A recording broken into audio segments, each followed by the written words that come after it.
What's up guys, it's me, Straw Hat Nate, and I'm back with a new One Piece video this week.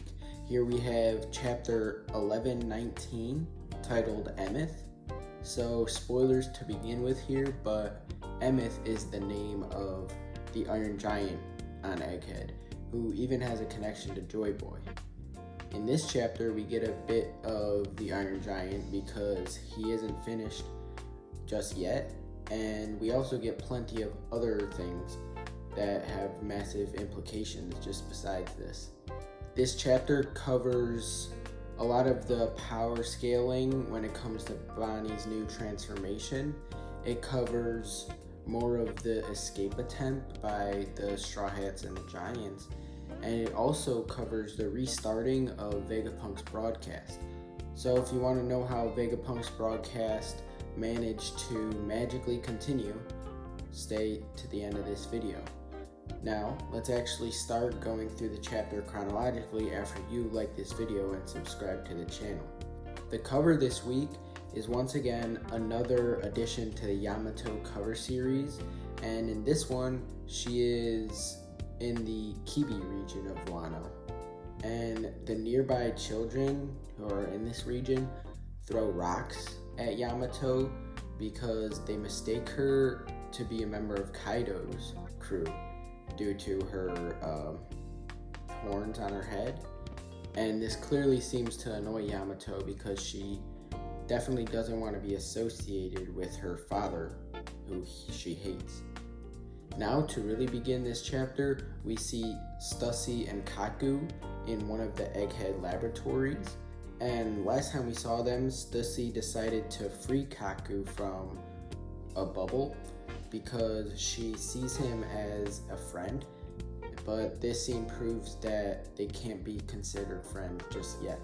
Kaku tells Stussy that they cannot be friends right now and they must separate, and he blames this on their associate Rob Lucci. But we as an audience can tell that he doesn't truly mean this, because when he says this, he almost begins to tear up, because Kaku really just wants someone in his life, like Stussy, a friend. But to completely contrast these tears, we then switch over to the coast of Egghead, where we see Luffy and Bonnie laughing their asses off together in their sun god forms. And the Giants are also watching in adoration of the sun god Nika, who they believe in back in their home Elbaf. And Luffy then shows a unique side of him where he makes some sort of plan to deal with the Gorosei and Saint Mars specifically. Luffy tells his friends that they must hit Mars and the other Gorosei really, really far away in order to finish them off, since they can't take any lasting damage, so all their attacks are ineffective.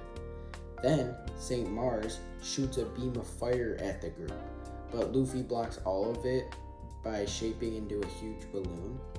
He then tells everyone to attack his back, and you'll see in a second where this goes, because at first it's kind of confusing. And everyone, all the good guys, are also confused at this because they don't know why they have to attack Luffy, their captain, but they prepare to attack anyway because of their blind loyalty to him. Luffy, then, looking like a demon because of Mars's fire attack on his face, grabs onto Mars tightly with his arms and pushes up against him, still in his balloon form, by the way. Then, in the ultimate group attack, we get an Ifrit Janbei, Hell's Memories from Sanji, an impactful strong right from Frankie, and a giant Nika punch from Bonnie, all into the back of Luffy's balloon body. Before we go any further, I have to mention here that Bonnie's use of just a normal move in Luffy's powers shows that her Gear 5 is nothing like Luffy's Gear 5 because of her lack of imagination. And the people who are upset on the internet about her Gear 5 transformation were just impatient, and they didn't actually wait to see the true powers of her transformation. Anyway though, Luffy ignores all of the pain that he just incurred on his back from his friends because he successfully shoots Mars into the stratosphere using what he calls Booming Dawn Balloon.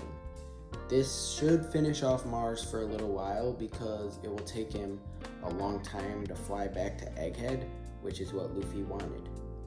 And then the Elbaf ship is ready to go now, but the other half of the Straw Hats are not here yet, so they can't leave, which is an issue. Atlas decides that she'll be the one to go check on the island for the rest of the Straw Hats, which I can only take as a red flag for her death. There is no reason for Oda to keep more than one satellite, and we already have Lilith on the ship. Then, away from all of this, we see the sinking Iron Giant with the Den Mushi inside, which is still holding on for life. The Vegapunk's broadcast somewhat restarts again through the efforts of this one snail, but it's really choppy and we can't really get any meaning from it. He says stuff about will and suffering, which obviously is referring to the will of D, but these sentences are cut up and all over the place, so again, we can't take any meaning from it. And of course, we see some reactions from all over the world to Vegapunk coming back because Oda loves to show off his expansive world. On Whole Cake Island, we see a lot of the Charlotte family checking in on the broadcast, and most notably, Charlotte Katakuri is there too. We also see Vivi and Morgans, who have yet to do anything on Egghead, which is what the people thought would happen. And then we see York, who nervously tells the Gorosei that they failed to stop the broadcast, which I can only expect to end badly for her later on, as it'll be taken as disrespect to these Gorosei. Then, what I consider the climax of the chapter, we even see Gaimon and Sarfunkel on the island of rare animals, who probably can care less about this political issues of the world, and they just want to live alone on their island. I would never have thought to see these characters again, but here we are now. And returning to the coast of Elbaf, Saint Jupiter in his worm form starts to shoot all of the Cypher Pole agents off the island onto the marine ships so that they can all get away. But he uses his mouth for all of this, so it's kind of weird. I feel bad for all of these Cypher Pole guys because they have had horrible treatment throughout this whole arc. And now they're falling from the sky like rain after being shot out of a big worm's mouth. Meanwhile, the Elbaf ship is trying to gain distance from the island, but they can't because Jupiter is now trying to suck them back with his huge mouth again. The giants try their best to get away, even switching to oars from their sails, but luckily they all get saved by Luffy punching Jupiter in the face. The giants cheer for the sun god Nico while the marines are in utter shock at pretty much everything that's going on Egghead Island right now, but the threat of the Gorosei is yet to be over. Next up, Saint Workery charges towards the ship and even jumps off the coast, showing that the Gorosei devil transformations might not be weakened by water like other devil fruit users. Before anything happens, we see the giants in shock on the ship, and we see Bonnie passed out on the floor. Again, Bonnie has proved not to be as powerful as Luffy since she literally only got one attack off in Gear 5. So the people on the internet, again, made their assumptions too early. Then, out of the ocean, the Iron Giant emerges, and he has a really solid punch to land on Workery, which cuts off one of Workery's tusks. While this happens, the Iron Giant has a flashback in his head to when JoyBoy spoke to him and said, "The time is at hand, Emeth." So, first off, this is the first time we're hearing JoyBoy speak. Secondly, now we know the Iron Giant's name, which is Emeth. And finally, It is now Emeth's real time to shine after 800 years of slumber, besides obviously 200 years ago when he invaded Marijois. The Giants and Luffy are now all amazed at this great attack by Emeth, and things are truly looking up for the good guys on Egghead Island. And that's where the chapter comes to a close. There's unfortunately a break next week, so we'll have to wait to see more of Emeth's fighting power. And this was another excellent chapter that was just filled with joy, obviously because of Gear 5. The Gorosei are all kind of getting dealt with, which is something that I would not have expected last chapter.